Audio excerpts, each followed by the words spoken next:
Brought to you by some guys on the internet. This is Getting Tabled. With your hosts, Jason the Bruce, You guy! George the Yang, I hope you are all entertained by my inaptitude. Jason aka Major Socks. We've been doing this and talking about various stuff. One of the stuff. Now sit back, relax, and get tabled.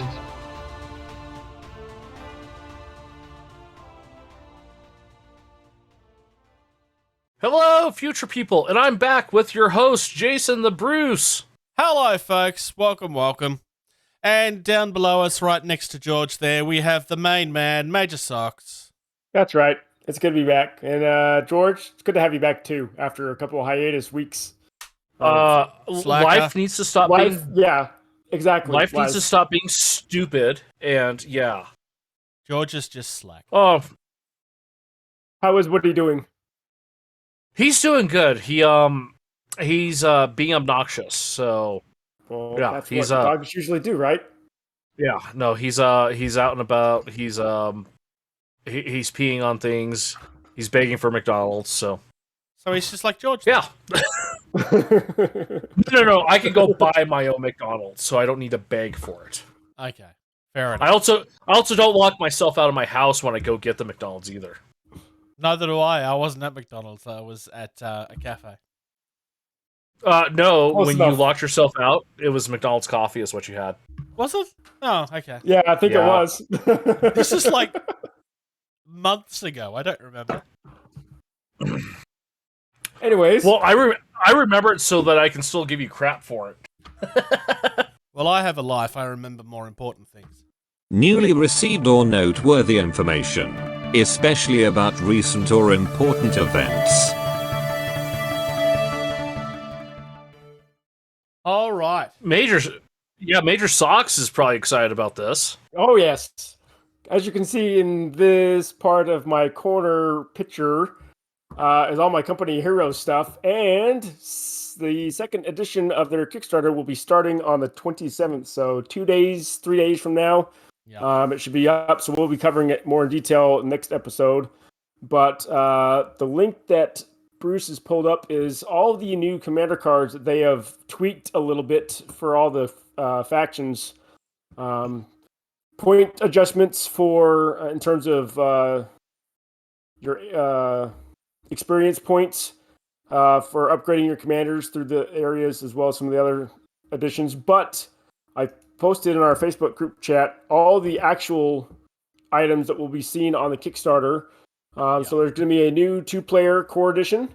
There's going to be an upgrade kit that will allow those really of us good that value. backed. So Yeah, it's not $49. bad. And that'll allow anybody that backed the first edition to get everything that's updated into the second edition. And then we'll run down these more in detail, but I just haven't want to show that picture of what we'll be seeing in the second picture or the second edition Kickstarter. So Yeah. And then once they've I got get some more info- recommendations. So these are obviously going to be add-ons. Yep. I imagine some of these are from the original and some of these are new.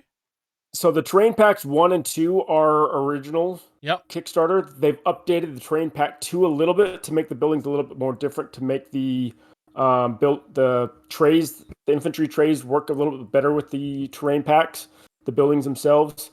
The co-op expansion is also from Kickstarter 1, but they've added all the other factions so you can play as a German player, but then have a AI American or British player.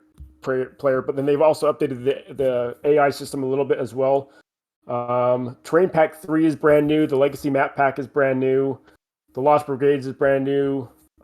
So there's some new stuff. Then the little player sets, those are upgrades. So if you want to buy the 2-player starter set that's now there, but you want to get the Soviet set, you can buy the Soviet set separately as well. So there's some cool things coming out, but we'll go more in detail next episode when we get the actual Kickstarter page. Yeah, and we can go through. 2 things about that. One, you know those Panzer Shrek Panzers? Mm-hmm. Okay. Then second thing that I'm curious about is what is shipping cost going to be like on this? Well, that's going to be an interesting one. Yeah. Yeah. Because recent Kickstarter that I'm not interested in, but I went and looked at their shipping costs. We're going to be talking Holy about that later. smokes. Don't worry. Yeah, that was insane. And actually, the U.S. hub for distribution is Orlando.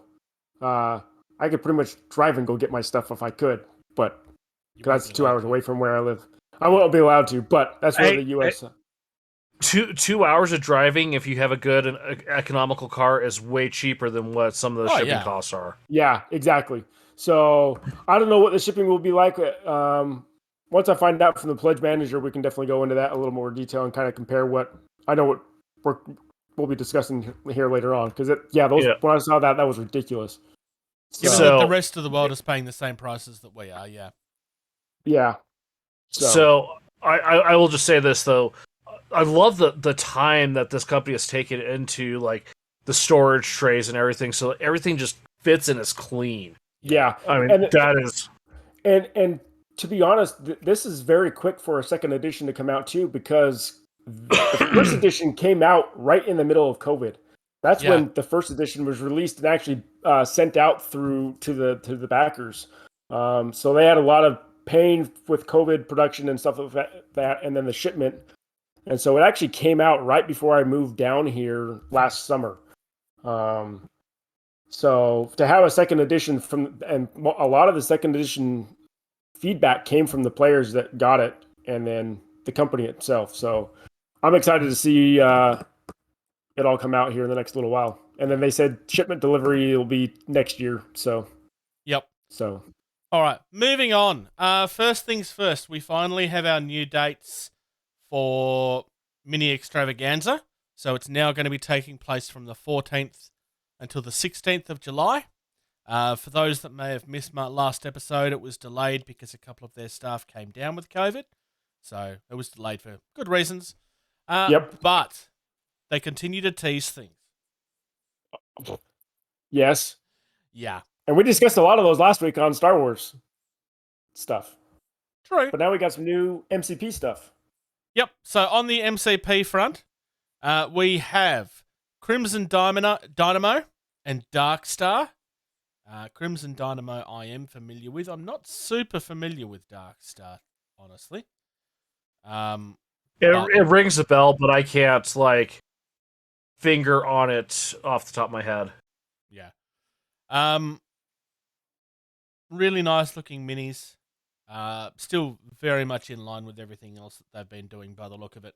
I kind of like the blocky nature of Crimson Dynamo. He just kind of, I like the blocky nature of him. And these four that we're going to be talking about go along with Winter Soldier and his sub-faction of the Russian experiments that they did on him throughout the comics. Yeah. We also have Ursa Major and Red Guardian. So Ursa Major is the big bear that helps me with our shadow coverage.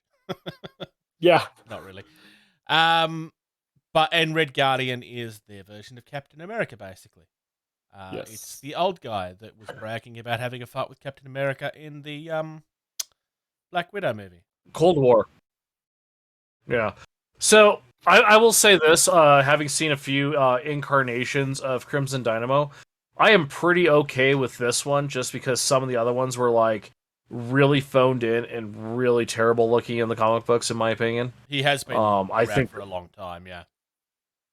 So this is a good. It has that very chunky and blocky, Soviet bloc, era and feel to it. His face feels a little bit like Darth Vader. A little bit, yeah. I can see it. I think the highlight of these two is easily the bear. I think so too. Although I'm going to grumble a little bit of when did bears get abs? Well, this is a superhero. I understand, but bears don't have abs. But it's a superhero bear. Everything has to have abs in superhero abs of comics. some sort. But the one thing I wonder about is because we already talked about this in one of the last episodes or past episodes. Yeah, is this is coming out in two separate packs? What did they just announce with Thor and his little group?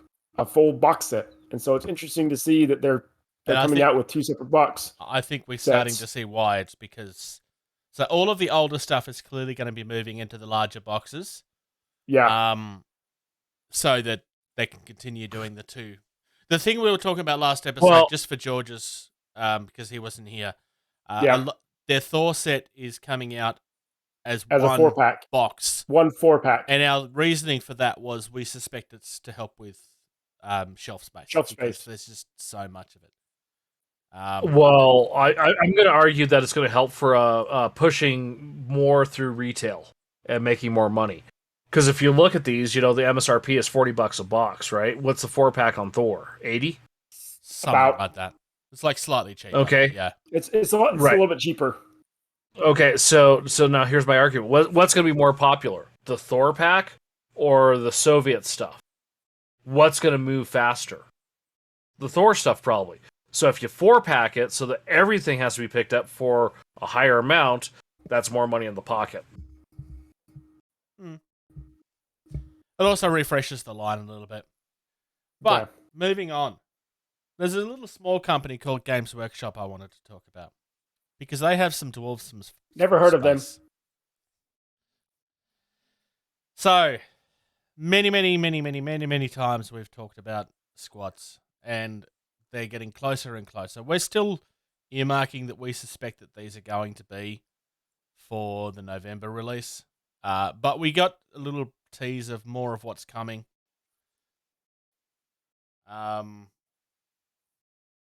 Yeah, I wanted to quickly look at this just because it's another sign of what we're going to be seeing. This particular box, I think looks good. I mean, you've got lots of nice options in there. Different heads, some older ones, some younger ones. I like what's there. I kind of want to see more than just their troops. Yeah. My one complaint, though, is that helmet, head. It looks like the Mechanicum. Yeah. I could see that. That's my one complaint. It is You know, based based on some artwork, though. Yeah, so as different as this is supposed to be from, the Imperium and the Mankind stuff and everything, I don't think that that's a good look for the helmet, pose. Yeah, I think they could have come up with something different. If you look at the one that's got the big long sniper looking rifle thing, where he's got like the green, that is the squat helmet right there, not the silver dome. Not the shiny chrome dome. Yeah. That's my 2 cents. Yeah, I do think I prefer that look, honestly. I like the sniper rifle looking thing. I mean, it looks like a bit of a railgun to me. I quite like that. Well, I mean, squats are squat and tough, so what's to say they couldn't walk around with a railgun? Why not? Yeah, I just thought it was interesting. The other thing that we have seen recently is we are getting some new contrast colors. And from what we're seeing, and it looks shades. like they're going to be... Yeah, and shades, yes. It looks like these are going to be a bit of an improvement on the formula as well. Well, at least that's what they're saying. We're just looking at the initial announcement here. There have been more teasers and stuff since this. Not color-wise, more just showing what they're able to do. There's a couple of comparisons of the blotchiness of the old stuff versus this. There's a lot of very much lighter pastel-y colors in this as well, which I really do like. Yeah. And they seem to have formulated a lot of colors specifically for certain armies, which again I really like. I think the big thing in the thing that surprises me is honestly I don't understand why they're bringing shades back. Like shades are completely pointless in this new world, I feel, but they apparently feel that there's still a need for them. I mean, the whitey colors look nice, but if you use medium, you are achieving the same thing. So why would you not just use your existing paints and then medium them down? Is that what the user wants to do, though? Well, that's a fair point. So I like the fact that we're seeing a new range of contrast colors coming out. Let's be honest, Games Workshop, like, hey, we got rid of Duncan and we're gonna get rid of two thin coats and here's contrast paint. And then everyone's got on the contrast paint. Scale 75, Army Painter. Who else has done it? There's at least one other company. Just to be clear, George is being a smartass. He's not actually suggesting they only did this because he created his own company. Yeah, no. Like, No, they didn't can him because the product cannot be made that quickly. Yeah. What I like is the fact the other company is Army Painter. Yeah, okay. Wait, Army? Did you say Army Painter? Because I said Army Painter. Yes. Yeah. Okay. I thought there was a fourth one that was like doing it too. No, there's another company that we thought were doing something similar, but it's not. Okay.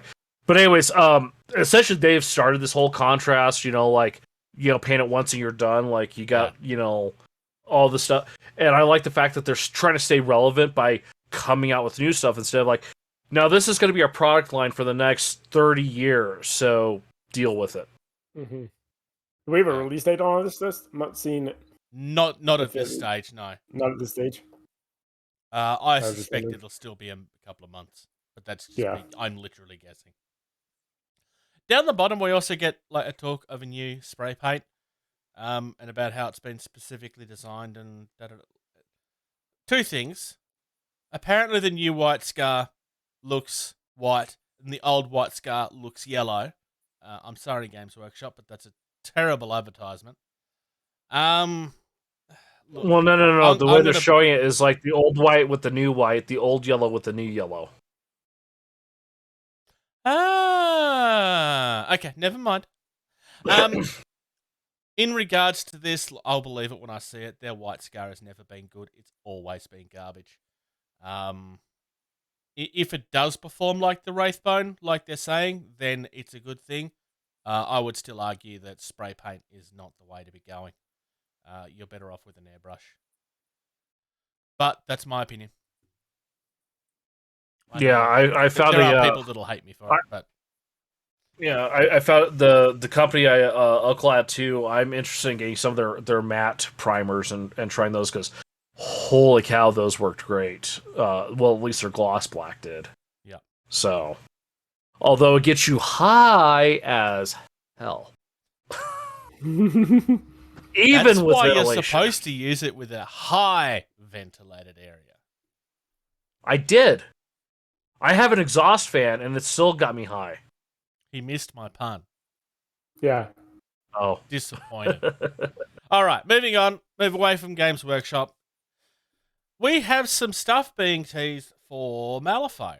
There's a couple of things in this post. This Gwill is the first of them, and she's just all kinds of creepy. Like, just all kinds of creepy. Yeah, a woman growing out of a tree, in a tree. It's meant to be a dryad, but because it's Malifaux, it's all twisted and horrible and all kinds of nasty. I was going to say, because dryads are a lot of time, portrayed as being sexy. Not... Yeah, not witch-looking, creepy... Yeah. Malifaux is very much Victorian horror type of aesthetic. So anything that you get from nursery rhymes or anything like that, it's always twisted to be really creepy. I really like this. I think I might like the next one more though. Because I was going to say, I saw that one and it's like amazing. I have no idea how I would paint it. Because I think I'd... Contrast.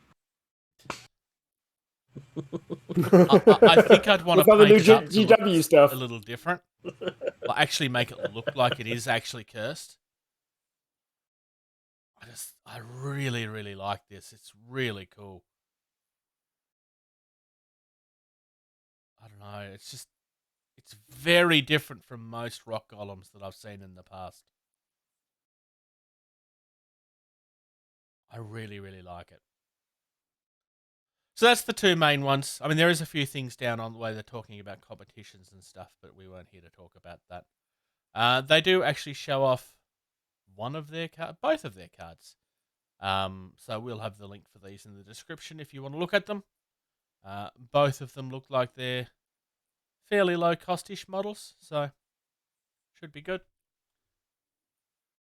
Any preferences between you two as to which one you think's cooler? Gollum. Yeah. The Gollum, not Gollum, because we didn't talk about Gollum. That's a Gollum. Though it is rather precious. Moving on. We were talking about postage, so Cmon. I love talking about Cmon. I'm not actually here to have a go at Cmon. My opinion on Cmon doesn't change, but I believe this conversation started off. I don't think we had this conversation on AirSocs, but I was making a comment at some stage about how, with the increase in postage, that I think this was going to be the end of Cmon's current business model. Their Cyberpunk Kickstarter is not doing well. Like, not even. Let's rewind a little bit. Let's rewind a little bit. Yeah. The Cmon Zombicide Marvel. Yep. And everyone started having a fit about that with the shipping prices. Because the shipping crisis started after the Kickstarter was over. Yeah. Well, and I did look at that, and they were trying to keep the prices fairly comparable. What people weren't realizing is, like, you're paying to have a miniature that is about 2 feet tall. Yeah. A solid plastic miniature, 2 feet tall, shipped internationally. That's not going to be cheap. This, on the other hand, this is absolutely ridiculous. It's a box. It's a very small box. So here's the thing. I think there's a couple of... The big thing about this is, like, Cmon only doing $500,000 more than halfway through their Kickstarter is extremely unusual. What's that in American? 300 and something? 370. Yeah, so right now with a $100,000 goal, they're only exceeding it by $270,000. And Cmon usually are one at of this these point, companies that underprice their initial launch. They are one of the companies that do that. I think there's a couple of problems here. They very clearly have been hit by the angry people about the postage. But also, I think this was a poor choice in license, honestly. I think the fact that Cyberpunk game... Well, first things first, there's already a Cyberpunk game out there. It's not a board game, but that's not really... It already exists. And number two, that PC game did not go well. I mean, they're still trying to fix it. I think the brand reputation of Cyberpunk has taken a really bad hit. The other thing, too, because I was going through some of the comments, was some of the characters that people are wanting are not core. They are stretch goals. Like Keanu Reeves, for example. Probably. But so, like, these characters that people are like, where's this character at? Well, there's how many stretch goals did they have planned for to unlock? Yeah, and they're just not getting there. So, but now let's talk about the actual monkey about this, okay? So it's $110 pledge, right? That's looks like it's for everything, right? Yep. $110. Yeah. So and it looks like one box. So for people in America, the lower 48, because they've broken out Alaska, Hawaii, and Puerto Rico. Lower 48, $50 to $60. Which you live in Alaska or Hawaii? Yeah, like $50 to $60. To Australia, you're paying $72. You're essentially paying our prices for shipping. Realistically, is what you're doing. Which, so essentially, I mean, one of their biggest markets is the United States. 50% of what you're paying for the game added on to ship it. Yeah, that's absolutely insane. Now, to give, not all of this is going to be within Cmon's control, and this is coming from me. Absolutely no. Our audience should know by now that I'm not someone that will give Cmon credit for something. I I come down hard on Cmon quite frequently. I'm not a fan of the way that they do business. I don't think all of this is within their control. I do, however, think that they are padding this in case it goes up further. Well, here's my thought too. I think they're all. My point was, I think what they're doing is, well, it's already this expensive. Maybe if you put it up to here, then if things go up even more, which who knows, then ironically, the Australian price for postage hasn't really changed. It's exactly the same that I paid earlier. Well, it's a shorter. Well, the distance it goes from the hub to where you're at hasn't changed much. I mean, that's a short distance. Fair. So, in order for it to get on a cargo ship in China, it goes to Quartermaster Logistics in Florida. So, my thought too is, I don't know if you saw how many boxes I had on that Massive Darkness 2. Yeah. This is much smaller. Well, no, I'm wondering if, like that and stuff like that, and then they did they were trying to do the zombie side, Marvel thing. I wonder if they're trying to recoup some of their shipping that they've had to fork over too. I would argue that would be illegal if they are. Okay, prove they're doing it. Prove they're doing it, though. That's the thing. Yeah, that's the hard part. I don't think there would be enough padding in there to actually... I mean, to be fair, Cmon have been making profit on their shipping illegally for a long while. Illegally is the wrong word. I shouldn't be saying it's illegal. It's against the terms and conditions of Kickstarter. Underhanded. They have been making profit on their postage for a while. That's not something that they've hid very well. But I do think they're shooting themselves in the foot if that's what they're doing at the moment. I am going to say if, because we can't prove it. But I understand that when it comes to a license, you start this long before people know about it. So they would have been preparing for this board game before the PC game came out. But I honestly feel that when that game came out, they probably should have stopped. I think this is a very poor choice. And I think the fact that this is 300-something thousand speaks to how many people will back whatever they do blindly. Yeah, let's just...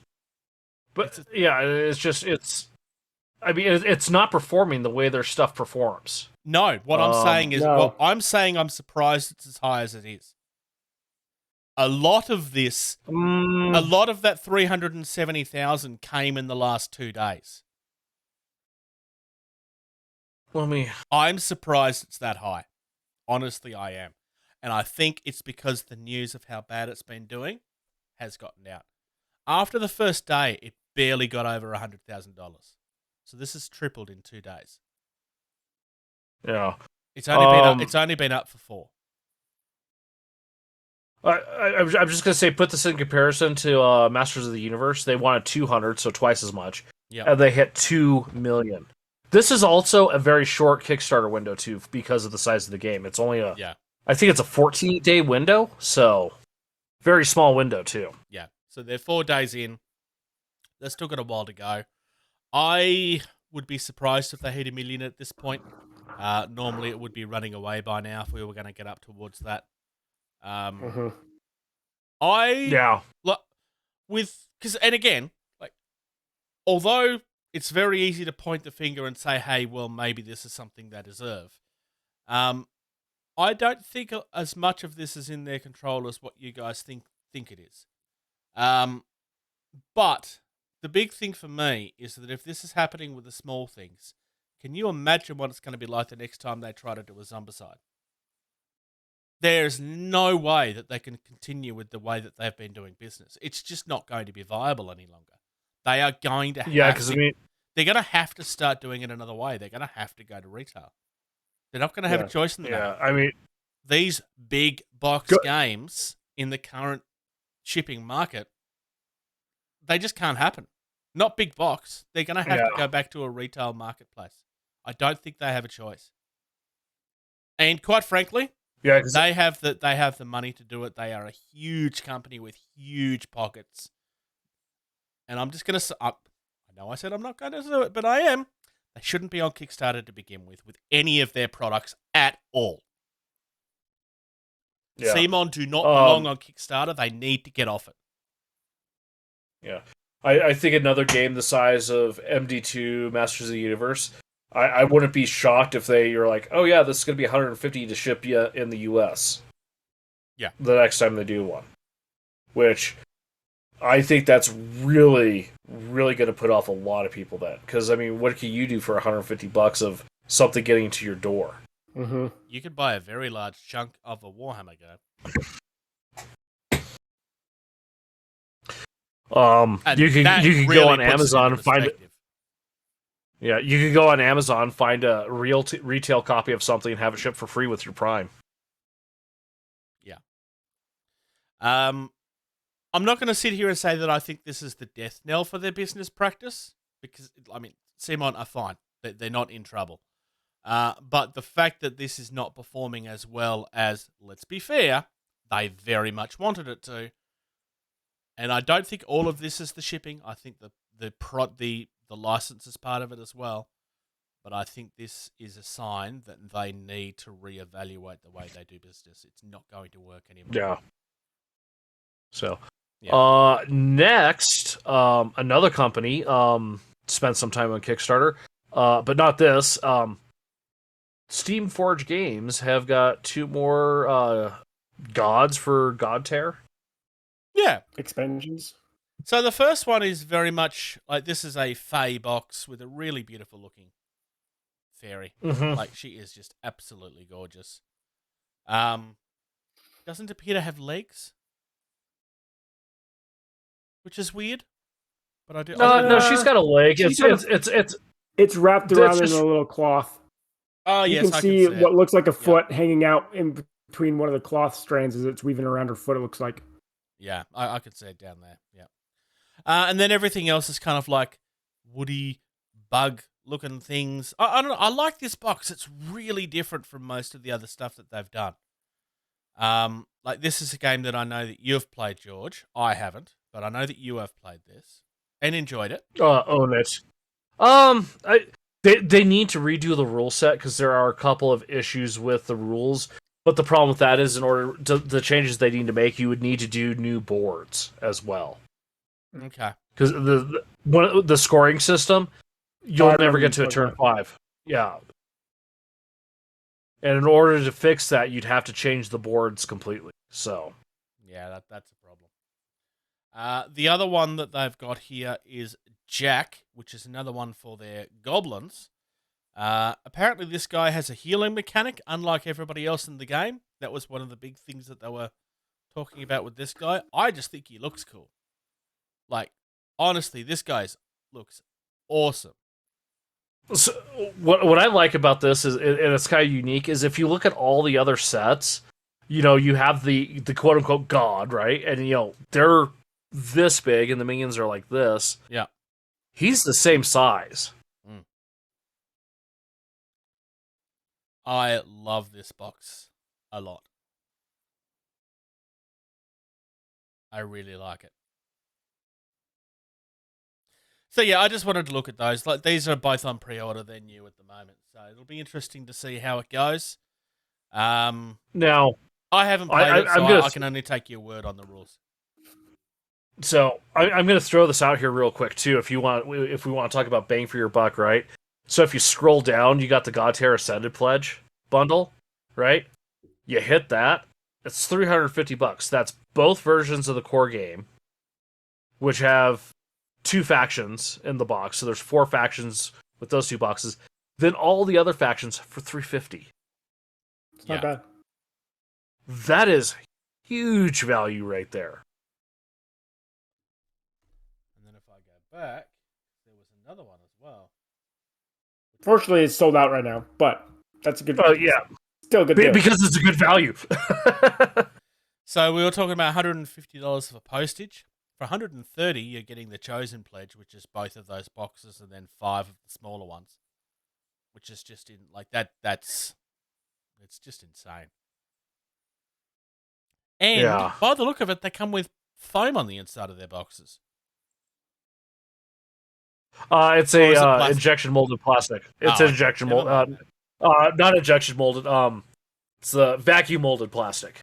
Yep. Fair enough. I stand corrected. All right. Let's move on to a company called TT Combat. We don't talk about TT Combat very often here. Much.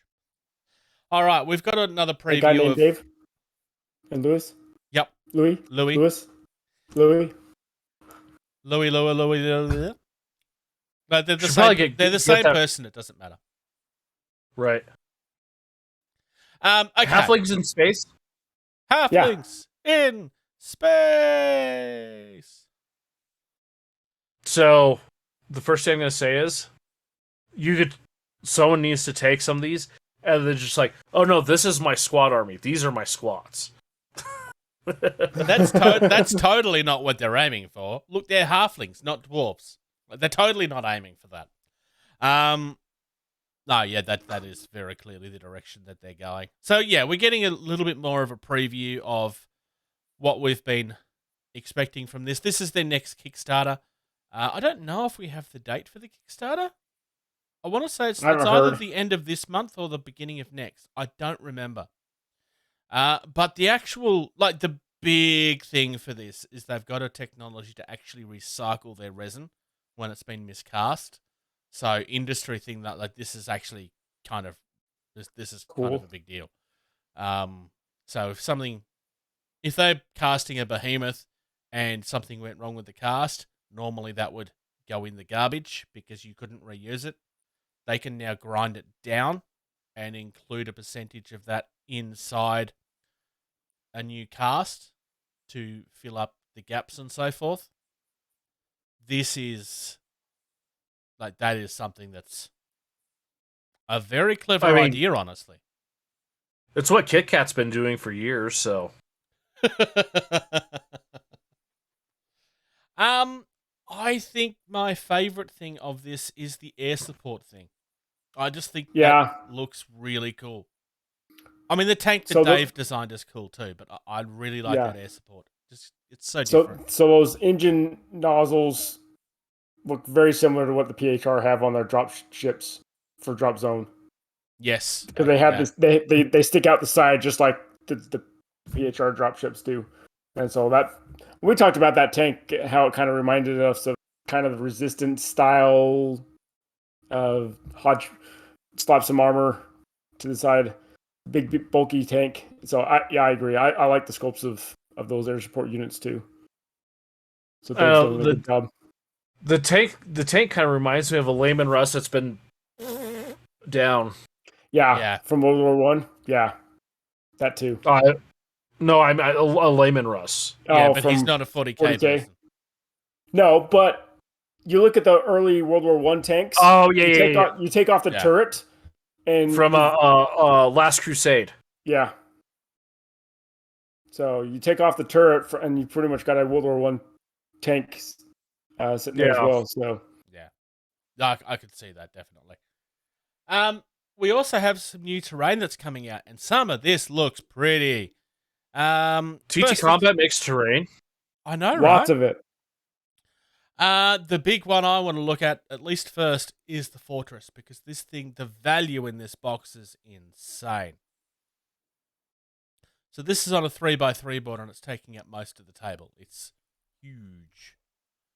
Everything breaks down and becomes modular, so you could make ruins and stuff out of this as well. You don't always have to set it up the same way. I like the fact that they're actually showing off the sizes and everything. Mm-hmm. This is insane value. It's really, really nice. I love, we've commented on this before, like in the main picture, they do this thing where it shows you with other things that you can buy, and then they grey out the things that aren't in the box. I really like that. All that's doing is just saying, look at what it could look like if you get these other You things get all too. 3 of them. Yeah. Buy all 3 of these sets, and you can do this with them. The Thanks, Pitchstone TT Grand Combat. Hotel we've seen before. That's in the box set that you own, George, I believe. I think it is. I'm pretty sure it is, yeah. I could look. I also like the Pitchstone Boardwalks, which again comes from the same box. It definitely does. I don't know why he's looking. It definitely is in the box. Because there's quite a few of these things that came in those boxes because they were in those boxes as previews. I really like the stables personally, but they're not quite as nice. That is not in that box. Are you sure? Because it's in the picture that it's on the front of the box. I just looked and it's not in that box. Okay, maybe not. If you go to the picture, all the other stuff, and then it's grayed out with the one hotel. Okay, fair enough. I stand corrected. Looks like you No, got you're something to sitting. add, George. Shh. I don't think he's even broken the tape on that box yet. I don't think he has any either. It's still in its plastic. I've opened. That's what you're supposed to do, right? You leave the stuff in the box, right, and it's worth more. That's right. It's a collectible item. These right. galleons look awesome too. Ooh, galleon? Yeah, scroll down a little bit more. Oh, these are the old ones. Okay, yeah, no. We've talked Yeah, about they those still look before. cool though. Yeah, I like them. I do agree. I know they're not new. Still go back to those. So I do like those stables though. That's Oh, yes, that's That's right. a- He wasn't here for that when I said I like those. No. an uncommon piece of terrain. I really like those as well. They were one of the highlights I pointed out. I also kind of like the jousting ground. Yeah, I was gonna say some of these I haven't seen. I don't know if I've seen these, like the archery range, the blacksmith. Some of those look pretty nice. Yeah. Socks. Do you notice the what is that religious building called? The church. The church. Which one? What are you talking about? No, the other one, the temple. Oh, the temple. Yeah.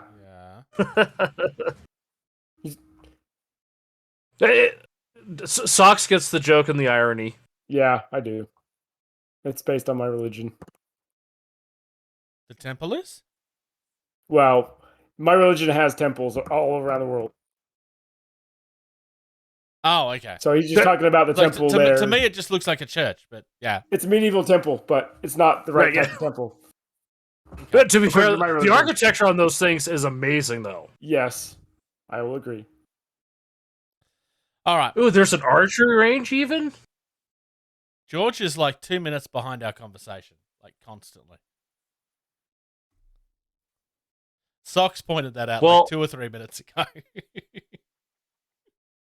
I didn't have my headphones on for a minute because, so whatever. No, you were there talking about the stables, and I mentioned Oh, that I was like I? the And I- jousting and I ground, jumped- and then he talked and- about the archery range. The archery range. Oh well. It's okay, George. We know that it's you. All right, I'm going to move on. Okay. This next story, we're only going to touch on very, very briefly because there's been a lot of people asking about how to buy TT Combat Game stuff in the US, and for a long time, you almost couldn't without shipping it in. We now have 3 people in the US. That are confirmed because I've looked at all 3 of these sites. Yeah. So, Go for Mafia Games not only carry the games, but they are regularly hosting tournaments and stuff for it as well. We have covered some of their tournaments in the past. Yeah. We also have Game Castle. Castle is spelt with a K because it makes it cooler, I guess. They are also, they are pretty much getting everything. And then finally, we have Kick-Ass Mail Order. And again, So they have both of the drop games anyway. I'm going to say Kick-Ass Mail Order may have carried it beforehand, too, because one of the things they've got is the original Drop Fleet rulebook. Yeah, they've got some original stuff Or- too. for $9.25, but it's temporarily out of stock. Check back later. Yeah. But it's good to be fair, that's the one that has traffic jams in it. The new one does as well. They didn't fix it on purpose. Oh, shit. No, they deliberately didn't fix it. I could just see some editor out there with OCD being like, no, it has to be fixed. No. It's the running gag. Can't. You have to leave it. You have to leave it. But why? I suspect what'll happen is when second edition happens, you need to do second edition. That it will be fixed, but their traffic jams will be deliberately placed somewhere else, or it will be down the bottom in brackets or something as an actual gag. Yeah, like a footnote, I think is the term that I'm trying to think of. I believe footnote is the correct term. Yeah. Mm-hmm. All right. That's great though that there are businesses in the U.S. now that are carrying it, so that you don't have to place a $100 order. Granted, I mean you place a $100 order, free shipping, that's fine, but you gotta do that. I mean, every single time you're gonna order something, if you want free shipping, that's another $100, and not everyone has $100 to spend all at once, all the time. It's 100. It's actually 100 pounds. So it'd be 120-ish, 125. Yeah. After the conversion rate. So it's good to see. I mean, because we know you and I have talked about it, George. We've talked about it multiple times. Miniature Market, the biggest online retailer in the States, which doesn't carry it at all. So it's good to see 3 smaller companies carrying it. Yeah. I'm a little surprised that store is not on the list because they just opened up their second storefront right before I left. They have 2 storefronts. Well, I mean, in Missouri. they carry everything. Yeah, exactly. I mean, literally everything. They will buy your minis back from and sell them at a ridiculous price. Probably. Yes, that's true. Hello, business. They're allowed to do GameStop. Yes, I know. That's why I made the remark. Also, EB Games. Okay, Dystopian Wars. We get, quite frankly, a really pretty looking new flying ship type. This battle fleet is all flying, and well, with the exception of what look like submarines. The little submarines. But it looks cool. I love these so much. These are so pretty. I love this aesthetic right here. Just the whole... Oh. The assault carriers are really nice. They have been doing lots of really nice stuff. I have looked at one of their battle fleets. We were very kindly gifted one from on tabletop. But I love this so much. The aesthetic of this is just all kinds of pretty. If I were to just... Go ahead, Sox. I like that sculpting on the bow of the little lines and stuff like that. The ornate details that they have near the front of each of the ships. Yeah. Very Nautilus from League of Extraordinary exactly. Gentlemen. That's the one that I was trying to think of, actually, because yes, you're right. It's exactly what it reminds me of. If I were to get a faction for this game just based off looks, this is it. It's hard to disagree with you, honestly. It's really pretty. This could be the worst performing in a meta, and I'll just be like, no, I want this one. I want this one. It's like Bruce wanting his Gungans. I think it'd be the worst faction out there, but he still wants them. You do know the whole point of me making that remark is because they're never going to do them. Yes, I do. I would buy them. 100%. I would buy them. We're getting Ewoks. There's still hope. No, that was a different movie. Yeah, I know. You pronounced but we are getting Boba Fett, or we're getting Grogu. Yes. Yes, that had already been announced, and for some reason I'd forgotten. I don't know if George knew that. Well, why wouldn't they? That's like the biggest, iconic resurgence of popularity for the franchise. No, yeah. Hello there. Speaking of resurgence. Yes. If you haven't seen it, go see Obi-Wan. Like seriously, it's really good. It's Go and see really it. good. Yeah, I've 3 episodes in. You're a little behind.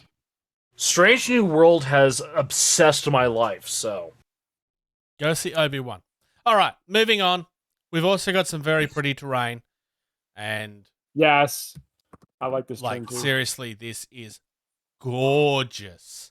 That steamship that's broken in half and sinking just looks. yeah, The paddle wheel steamship. Oh my goodness. We have covered some of their terrain before on an episode that you missed, George. And I made the point of saying at that stage that it was a real shame that George wasn't here for this because he would have fallen in love with it. This stuff is all stunning. It all breaks down into different levels so that it's all playable on the inside. I believe this stuff is all pre-painted as well. I'm going to double check that.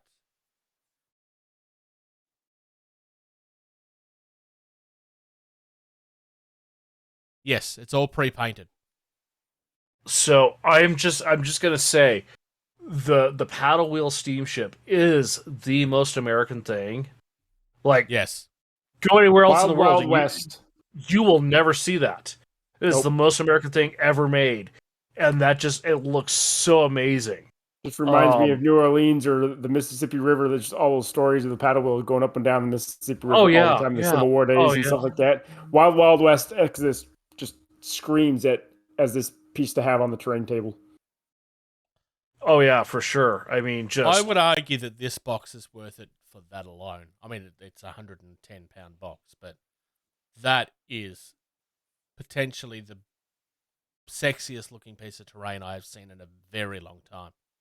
That paddle the paddle steamer. Mm-hmm. It almost kind of feels like it's a battleship battle steamer too. I'm gonna say it's probably the best looking piece of terrain, period, because I can't remember seeing anything that looks better than this. It's not something someone has made for a display board. Like those big, Golden Demon or First Place, dioramas you see at like Adepticon stuff. Yeah, sure, whatever. I'm talking like, take my money, give me the box, open it up. I can't think of anything better than that. Yeah. And the fact that it's all pre-painted, so all you have to do is build this. Like, it's just insane. They've done really, really well on this. Yeah. That plantation manor looks pretty nice too, but I have to agree that paddle wheel ship just looks amazing. Yeah. Yeah, I do like the manor. I will agree with you on that. It's just, this entire box is just amazing, but that paddle wheel just, It's £110 a new box, but it's worth every penny because they're all very large pieces as well. It's just so George, you gonna have some new terrain to put together here in about a month and a half. No, because it's still on pre-order for another 34 days, so you got some time to stash up some cash. I don't think this cash is the problem. It's the fact that he still has 3 boxes he hasn't touched. I know that. I know. 2 boxes. You're down to 1. You finished off 1. It's okay, George. We'll let you. All right. Let's move on to an indie, shall we? Indie. Definition. Independent. Type. Slang word. Jargon. We are finally covering one of the indies that I am... If Michelle has harassed me about these guys, I don't remember it, but I kind of feel like he would have wanted me to cover this company a long time ago, given that he helped design one of their products that we will talk about later. Actually, I don't know. I don't know if I'm allowed to mention that he helped create that. Anyway, we are talking Too late. Too late now. Well, I don't have to say which one it is. So we're talking about Blotz. Blotz is... These guys make so many things, it's not even funny. I have a jailhouse here somewhere in my house that come from these guys. Because I'm from Australia, and that was the joke. We do joke gifts for each other sometimes. These guys do a whole heap of terrain. They do a whole heap of widgets and accessories for games. They do model railway stuff, which we won't be looking at today because it's not really our thing. But I want to start under Wargame Terrain, and I just want to stay on this page for a minute. Just because I want to talk about the variety that we have here. Now, obviously, yeah, down the bottom here, we've got historical board games. Ooh, nice. Yep, exciting. But then we've got 32 mil terrain, 28 mil terrain, 20 mil, 15 mil, 10 mil, 8 mil, and 6 mil. The amount of variety that these guys do is absolutely insane. If I go to historic, if I go to accessories and then game specific accessories, let's have a look at the drop fleet stuff, shall we? Because as much as we love drop fleet, let's be fair, the bases are a little annoying. And they always have been. And I said this during a playthrough with somebody recently, that in a lot of ways, the bases that they did for Drop Fleet Commander are very groundbreaking, like genuinely groundbreaking. But in practice, they're kind of very fiddly to use because everything is so tiny. So they have come up with an alternate version of that, and it works very well. They feel kind of a little bit similar to what our friend at Laserforge did, but they've done them slightly differently. They've actually got text and stuff on them, but it actually tells you what they're doing. That he's actually included a way of actually marking your battle fleets, which is nice, with the letters to correspond with, although for some reason we have no A down. Oh, it's because it's on the thing. Never mind. A's on there. Yeah. I genuinely really like it. This also sits underneath the base, so it still incorporates the actual base, as opposed to replacing it entirely, where Alan's goes on top and is incorporating they both incorporate the base. I think Alan's is probably a little bit smoother, but I do still really like this. We also have MDF versions of the clusters actually shaped properly. And they're a little bit more affordable than the other version that I've seen. Yeah. We've got MDF ground assets, and nobody is really doing those. Launch assets. I mean, you can buy plastic launch assets from TT Combat. But let's talk about the Flying Space Saucer disc dice tower, shall we? Because this is what Michelle helped design. Now, I don't know how much work was his and how much work was the owner's, but I know that Michelle helped design this. This is a spaceship that is a dice tray. I don't need to say anything else. That's literally what it is. It looks awesome. I've said a few times when people do terrain that's also a dice tray that we need to see more people doing stuff like this. This just adds to that. TT Combat have that Dicington Tower for the Drop Fleet games, where like the actual building is a dice tower. We need more of this stuff. Everybody will buy it. Isn't that what I said? You said Drop Fleet. Oh, okay. Like everybody needs to be like everybody will buy it. If you Games Workshop, if you design a dice tower that looks like it's a ruin, people will buy it. It's just it makes it easy. Absolutely. Just because to have a designated place for your dice to sit at is a must in these games.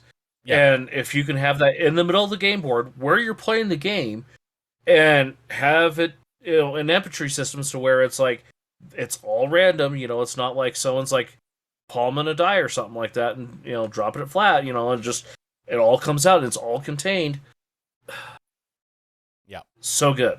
On accessories, if you go down to dice towers, then you also see that they have a generic looking one And then you also see the skyscraper one that I was referring to a minute ago. Oh yeah. Like, it's a really nice looking building. I kind of want them to do one in 28mm. Honestly. Because this has been designed specifically for Drop Zone, obviously. Mm-hmm. I'd love to see something like this for Marvel. Batman.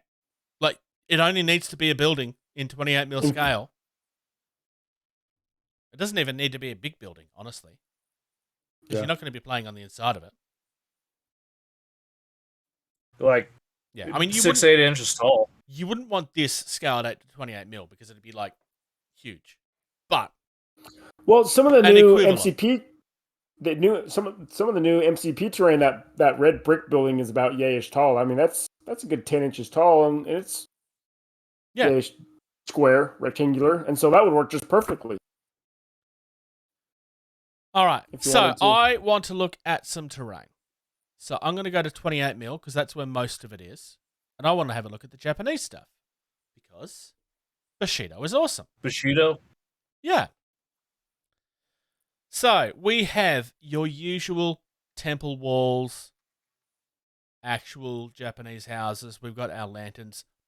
But we do actually have some actual country-looking houses here as well. The roofs have been thatched. Obviously, it's not going to come with the thatching. You'd have to do that extra yourself. This is really nice. You've got your Torii gate because everybody has to have a Torii gate. I think the standing lanterns are probably my favourite on this page, which feels weird to say, but it just looks really pretty. I like the fact that it's not just because everybody does the temples. Mm-hmm. But there's actual, like, there's the other side of the community as well. I really like that they're doing that.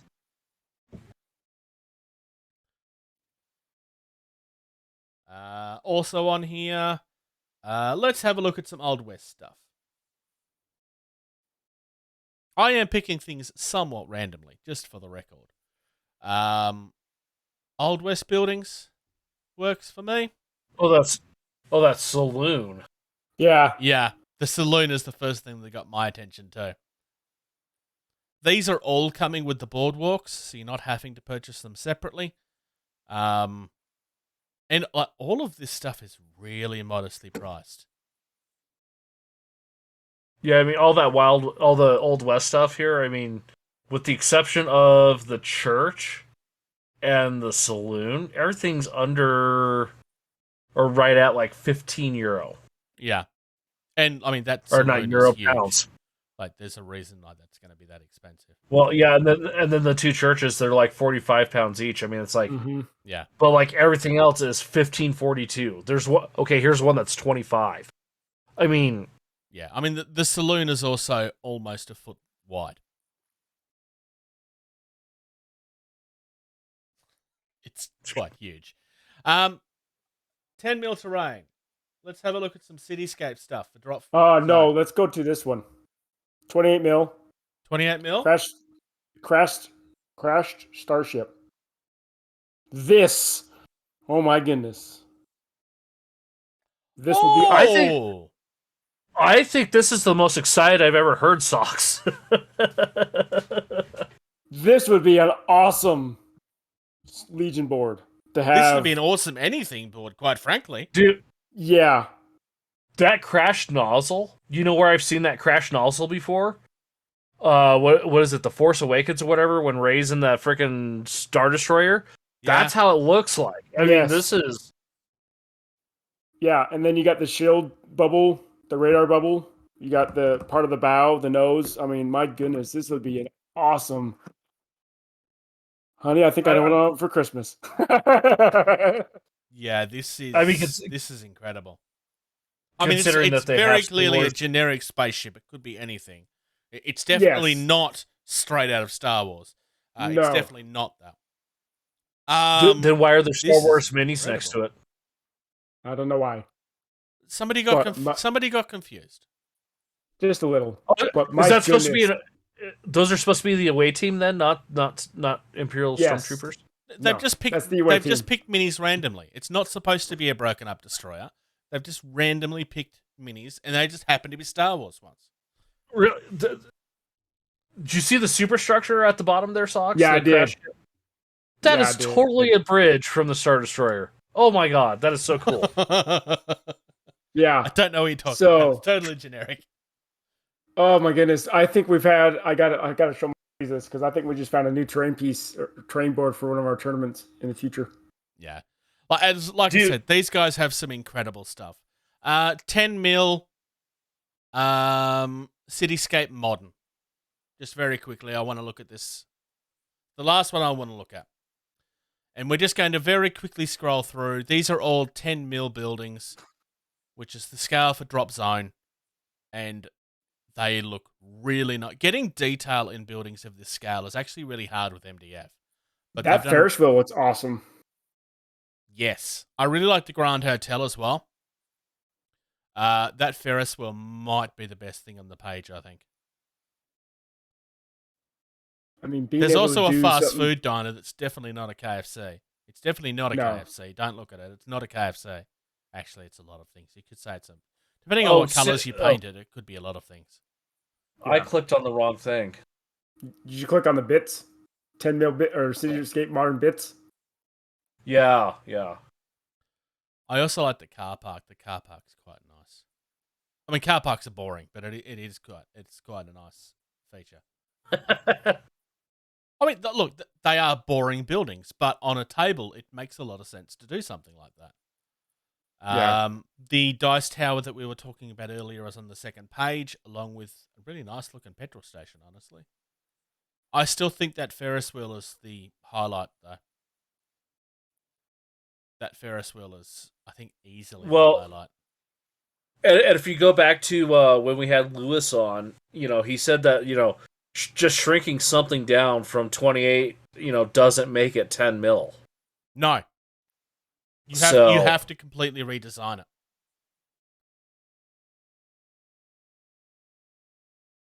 Like this would have all have been designed for the scale initially. That Ferris wheel is so good. The cooling towers. As simple as that is, that's just... Mm-hmm. Oh, yes. I had to go back and find it. But yes. The engine shed's quite nice as well. It's probably a little bit more modern day rather than the sci-fi, but that doesn't really matter, honestly. Not with something like Drop Zone, because it's all ruined anyway. So there we go. That's Blotz. Blotz. They're based in Europe, just in case, the euro symbol didn't give that, the pound symbol didn't give that away. These guys have been around for as long as I can remember. But honestly, they're one of those companies that I don't think a lot of people realize. I just bookmarked the crash. I just bookmarked that crash ship. Probably a good choice. Shall we discuss some hobby? Trim, glue, prime, paint. What have you been So, up Major to? Socks, when are you going to do the video series on the crash ship terrain from Blotz? Well, I can order it all, but I've got a Kickstarter that I got to back next week. So it's gonna be a few Yeah, but months. like $60 you get all that crash ship stuff. That's Probably right. That's cheap. Probably right. No, I've got some other stuff though that I got to start working on for my tournament next week or next month that we'll be talking about, because I got some Gar Saxon. Nice. I've got a full squad of pikes that I've got to put together. And then I've got the full Shadow Collective core set. All those minis to put together. So I've got... You better get on it. Yeah, I know. I've got just two squads, and one of the leaders will be going into my army that I'll be for my Empire list. So I'll work on those primarily. And then I'll get to the others as I move along. So I want them all done. That's what I've got. we'll see about that. Life, as George knows, can get in the way. So speaking of life and hobby time, what have you done, George? Zip? Well, when did you get your round 2 SFB Kickstarter in, Bruce? Ages ago. I got mine Saturday. Like, it's been, I almost want to say 2 months difference between you and I. Though, to be fair, that just goes to show how terrible shipping is in your country right now. No. Like, I said, hey, where's my Kickstarter? And they're at, oh, they didn't send it. Oh, we'll get that sent out. That's even worse. Yeah, that's horrible. I'm surprised that you hadn't complained about that in our chat.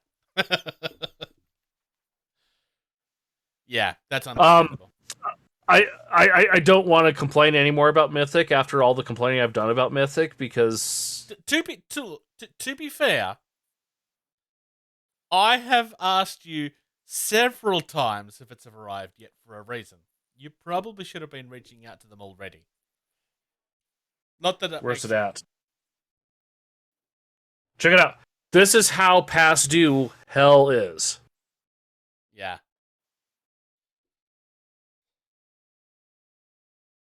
I really want that game, and it's almost a year past due now.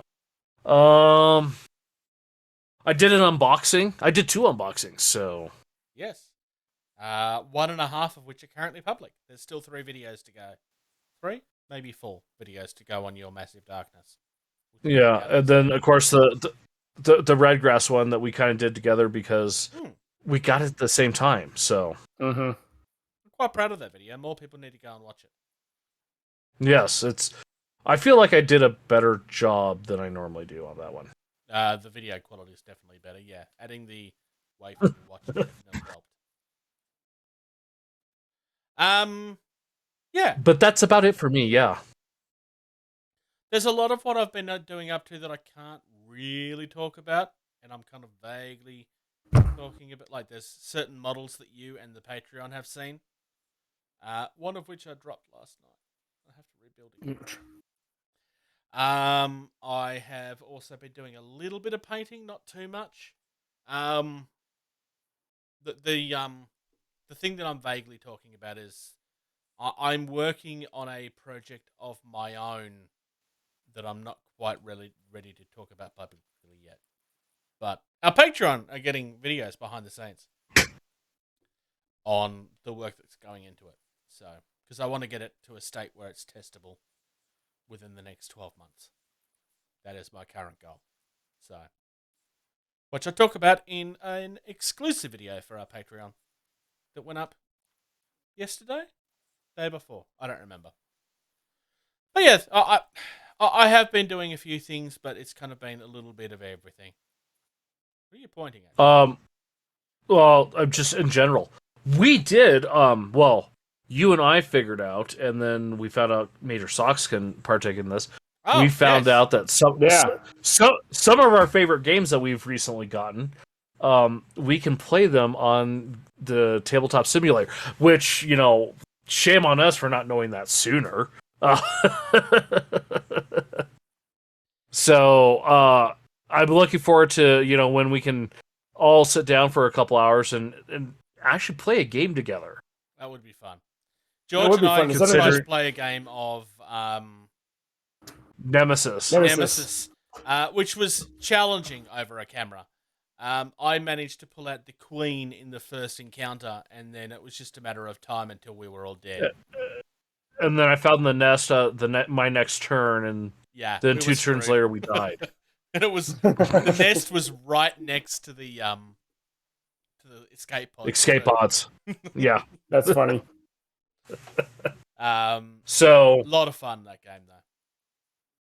Yeah, so I'm kind of looking forward to that as not so much as hobby time, but what gaming has become in this day and age with stay away from people, don't go outside. Yeah, very much so. All right, Game Talk. Talk nerdy to me.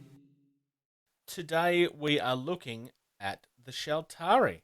Now, people may be wondering, why are you not talking about the PHR Light Cruisers? We only have one of them, and we covered it with the medium ships many episodes ago. So, that's why we're not covering them. All right. So, we are going to start with... Hey, George, would you like to cover the Azurite Light Cruiser, please? Yeah, I'm getting to it. First of all, I'm just actually going to say, save yourself time and plastic. Don't build Shaltari Light Cruisers.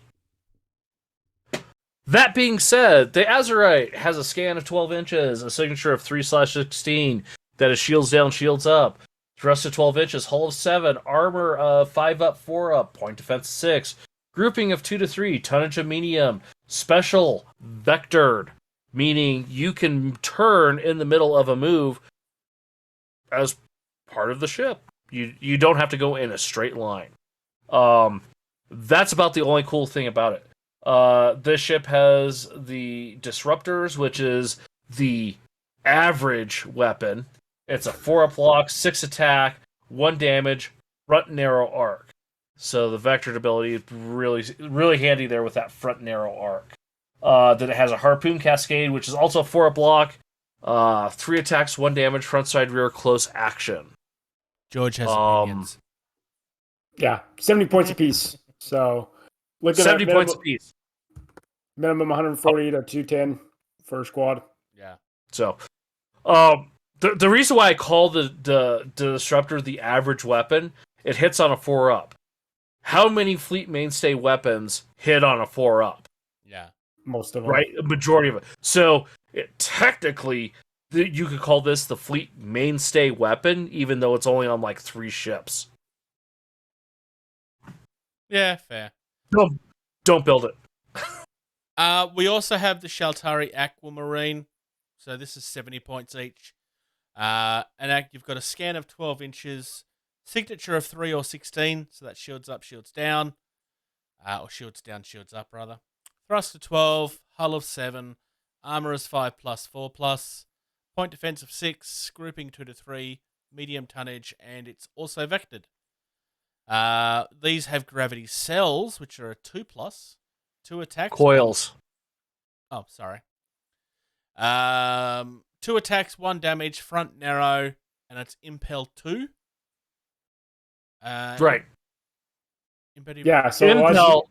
Thank you. Impel is when you hit with 2 impel shots, so you have to hit with both shots, so the 2-up is critical, because hopefully you can just crit and they have to take the damage. If you hit with both those shots, you can turn your opponent's ship. It's that one. 45. It's a 45 facing, I think. I think it's 90. Yeah. Is it 90? Anyways, you could ruin a PHR player's day with this ship. Yeah. This is a ship that you were tempted to build a lot of just to be an annoying person. Yeah. That's it. Even though you thought you wasn't going to win.